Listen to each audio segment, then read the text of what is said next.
जर मुलांना बिघडू द्यायचे नसेल तर हे 8 नियम पालक म्हणून ऐकायलाच हवे.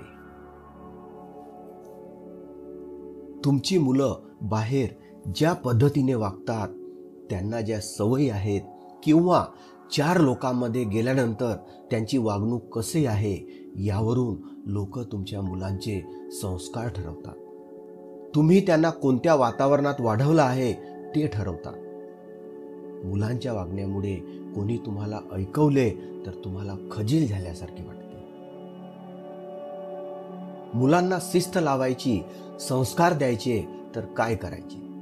या व्हिडिओमध्ये आपण असे काही नियम बघणार आहोत जे मुलांना योग्य संस्कार देतील आणि बिघडवण्यापासून वाचवतील. व्हिडिओ शेवटपर्यंत नक्की ऐका, अर्ध्यात सोडू नका. शेवटचा नियम तर खूप जास्त खास आहे.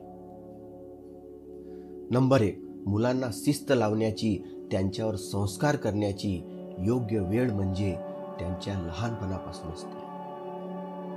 तसे तर जन्माला येण्या अगोदरपासून आपल्याकडे संस्कार देण्याची रीत आहे, ज्याला की आपण गर्भसंस्कार म्हणतो. मूल पोटात असतानाही 9 महिने आईने चांगली पुस्तके वाचणे, चांगले विचार ऐकणे, चांगले विचार ग्रहण करणे यावर आपल्याकडे भर असतो. यालाच आपण गर्भसंस्कार म्हणतो. पण बरेच पालक लोक चूक करतात असे म्हणून की अजून तर तो लहान आहे, त्याचे लाड करण्याचे दिवस आहेत असे म्हणून आपण लहान वयात त्याचे प्रमाणापेक्षा जास्त लाड करतो. आणि मोठे झाल्यानंतर मुलावर संस्कार करायचे म्हटले, त्यांना शिस्त लावायची म्हटले तर ते हातातून निघून गेलेले असतात. त्यावेळेस ना आपल्याकडे वेळ असतो ना मुलांकडे वेळ असतो. जसे ओली काडी वाकवली तर ती वाकते, पण सुकलेली काडी ही वाकवण्याचा प्रयत्न केला तर ती वाकत नाही, ती थेट मोडते, तिचे 2 तुकडे होतात. अगदी तसेच आहे. लहान मुलावर संस्कार करायचे हे त्यांच्या कोवळ्या वयापासून सुरुवात होतात. 1 ते 5 वर्ष हा मुलांचा सगळ्यात जास्त अनुकरण करण्याचा आणि शिकण्याचा काळ असतो. या वयात सुरू केलेली शिकवण ही हळूहळू रुजवली जात असते आणि ती कायमस्वरूपी राहू शकते. नंबर 2, वयात यायच्या अगोदरच म्हणजेच नको त्या वयात तुम्ही मुलांचे मित्र बनू नका. मुलांचे आई वडील म्हणूनच त्यांना संस्कार द्या. मुलांच्या वयाची वर्गवारी आपण अशा पद्धतीने करू शकतो. जन्मापासून ते 5 वर्षापर्यंत प्रेमाने लाडाने वाढवायचे. 5 ते 15 पुढची 10 वर्ष शिक्षण घेत असताना कठोर शिस्तीने आणि 15 ते 25 अनुशासन आणि नियमात वाढवायला हवे. आणि 25व्या वयात आई वडिलांनी मुलांचे मित्र व्हायला हरकत नाही. जर तुम्ही मुलांचे प्रमाणापेक्षा जास्त लाडच करत राहिलात तर मुलं बिघडतात. आणि वय वर्ष 25च्या नंतर जेव्हा मुलांकडून काही चुकीच्या गोष्टी घडतात तेव्हा मुलं तुम्हाला त्या गोष्टीसाठी जबाबदार धरतात की योग्य वयात आम्हाला तुम्ही थांबवले का नाही म्हणून. मुलं वाया जाण्याचा दोष, त्यांची वाया जाण्याची जबाबदारी ही मुलं पूर्णपणे तुमच्यावर ढकलतात. म्हणून लाड करायच्या वयात लाड करा आणि जिथे मैत्रीपूर्ण राहायला हवे त्या वयात मैत्रीपूर्ण राहा. नंबर 3, मुलं तुमची योग्यता पारखत असतात, तुमचे अनुकरण करत असतात आणि त्यानुसार तुमच्याशी व्यवहार करत असतात. जर तुम्ही मुलांचे फक्त आई वडील आहात म्हणून मुलांनी तुम्हाला मान द्यायला हवा, आदर द्यायला हवा असे तुम्ही समजत असाल तर तुम्ही चुकीचे आहात. मुलांच्या काळानुसार, त्यांच्या जनरेशननुसार तुम्हाला स्वतःला काही नवीन गोष्टी शिकून घ्याव्या लागतात. मुलांनी विचारलेले प्रश्न, त्यांच्या शंकांचे निरसन जर तुम्ही करू शकले नाही तर तुम्हाला काही येत नाही असे मुलं समजतात आणि तुमचा आदर कमी व्हायला लागतो. बरेचसे पालक मुलं ऐकत नाहीत अशी तक्रार करतात. पण जर मुलं ऐकतच नाहीत म्हणून तुम्ही त्यांना शिस्त लावणे सोडून देत असाल, त्यांच्यासमोर नमतं घेत असाल, तर तुम्ही चूक करत आहात. नंबर 4, मुलांकडून आपल्या पद्धतीने काम काढून घेण्याच्या किंवा आपल्या पद्धतीने त्यांना वागायला सांगण्याच्या 4 पद्धती आहेत. सगळ्यात अगोदर हे मुलांना सांगा की तुम्हाला काय हवे आहे. नंबर 2, ते कशा पद्धतीने हवे आहे.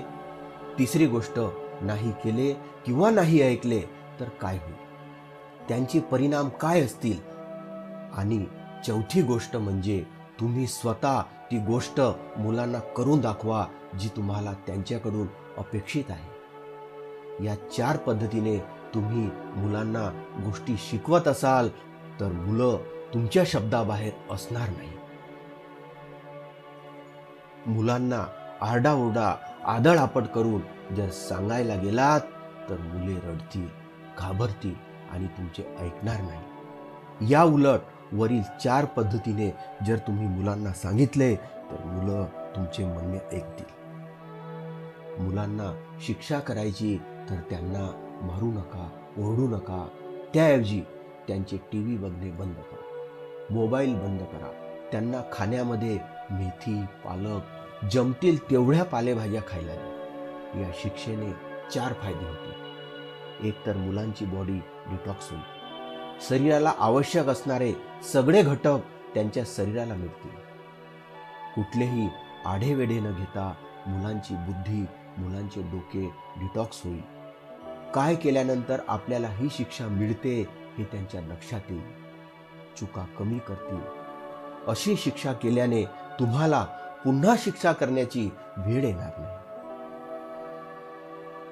नंबर 5, आई वडील नोकरी करत असतील किंवा दोघेही काही ना काही काम करत असतील तरीही आपल्या व्यस्त वेळेतून महिन्यातून कमीत कमी 30 तास तरी फक्त आणि फक्त मुलांसाठी वेळ काढा. मुलांसाठी असलेल्या वेळात तुम्ही तुमचे कुठलेच काम करणार नाही. तो वेळ फक्त त्यांच्यासाठी असेल याची काळजी घ्या. मग तो वेळ तुम्ही प्रत्येक दिवसातून थोडा वेळ काढा किंवा एक दिवसाआड किंवा हप्त्यातून एक पूर्ण दिवस असा काढा, काही हरकत नाही. हा वेळ जेवणाच्या व्यतिरिक्तचा वेळ असायला हवा आणि हा वेळ दोघांनी द्यायला हवा. फक्त आईने किंवा फक्त वडिलांनी, नाहीतर दोघांचाही वेळ हवा. तुमच्याकडे वेळ नाही म्हणून तुम्ही पैशाने खरेदी करून मुलांना भौतिक वस्तूंमध्ये, त्यांच्या खेळण्यामध्ये त्यांचा आनंद शोधायला लावत असाल तर न वस्तूंची किंमत राहणार आहे, न तुमच्या भावनांची किंमत राहणार आहे. मुलं असंवेदनशील होत जातील.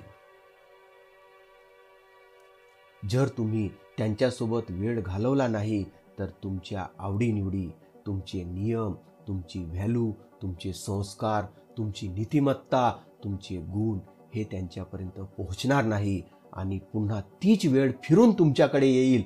जेव्हा मुले पैसे कमवायला लागतील तेव्हा ते तुम्हाला वृद्धाश्रमाचा रस्ता दाखवतील. तेव्हा त्यांच्याकडे तुम्हाला देण्यासाठी वेळ नसेल. मुलांना आपल्याकडून 5 गोष्टी हव्या असतात. आपण त्यांची काळजी करणे, त्यांचे आपल्यावर अवलंबून असणे, निस्वार्थ प्रेम, आपल्याकडून मिळणारे गायडन्स आणि 5वी महत्त्वाची गोष्ट म्हणजे स्वातंत्र्य. या सगळ्या गोष्टी त्यांना देण्यासाठी तुम्हाला त्यांच्यासोबत वेळ घालवणे जरुरी आहे.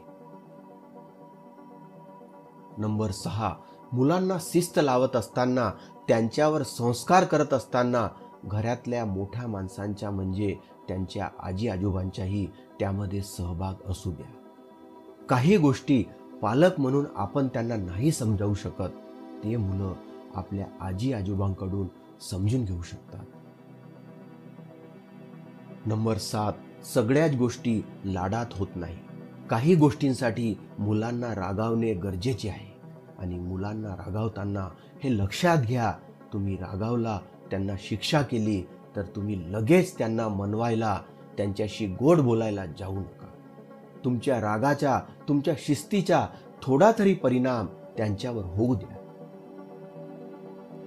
मुलांना कधी रागावलेच नाही, नुसता लाड केला तर मुलांना मेंटल प्रेशर घेण्याची क्षमता येणार नाही. बाहेरचे जग हे आपल्यापेक्षाही खूप कठोर आहे आणि ते सहन करण्याची ताकद त्यांच्यात आणायची असेल तर फक्त लाड करून जमणार नाही. आणि या उलट रोज ओरडून फक्त त्यांच्यावर रागावून काम होणार नाही. अशाने मुलांचा आत्मविश्वास कमी होऊ शकतो.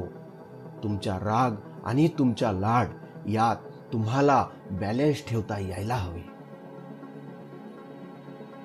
नंबर 8, मुलांना शिकवण्यासाठी लाखो गोष्टी आहेत, पण सगळे तुम्ही एकदाच देऊ शकत नाही. यासाठी तुम्हाला साधा, सोपा आणि सरळ मार्ग म्हणजे तुम्ही त्यांना या 7 गोष्टी शिकवा. शरीर, व्यायामाचे महत्त्व, विनम्रता, प्रतिष्ठा, कला, धन, परिश्रम आणि दुनियादारी. तुम्ही मुलांना या 7 गोष्टीबद्दल शिकवले तर यात बऱ्याचशा गोष्टी मुलं शिकतील आणि तुमच्याकडून आवश्यक गोष्टी सुटणारही नाही. आणि मुलांना हे सगळे शिकवण्यासाठी अगोदर तुम्हाला या गोष्टी आत्मसात कराव्या लागतील. कारण मुलं ते करत नाही जे तुम्ही त्यांना सांगता, मुलं ते करतात जे तुम्ही करत असता. म्हणून मुलांना जे काही शिकवायचे आहे ते स्वतःमध्ये आणा. मुलं तुमच्याकडे बघून ते आपोआप शिकतील. या 7 गोष्टींना विस्ताराने जाणून घ्यायचे म्हटले तर व्हिडिओ खूप मोठा होईल. म्हणून या व्हिडिओमध्ये इतकेच. तुम्हाला जर व्हिडिओ आवडला असेल आणि शेवटच्या मुद्द्यातील या 7 विषयाबद्दल विस्ताराने ऐकायचे असेल तर कमेंट बॉक्समध्ये तसे कळवा. मी त्यावर अजून एक व्हिडिओ बनवणार. आणि व्हिडिओला लाईक, शेअर आणि चॅनलला सबस्क्राईब करायला विसरू नका. धन्यवाद.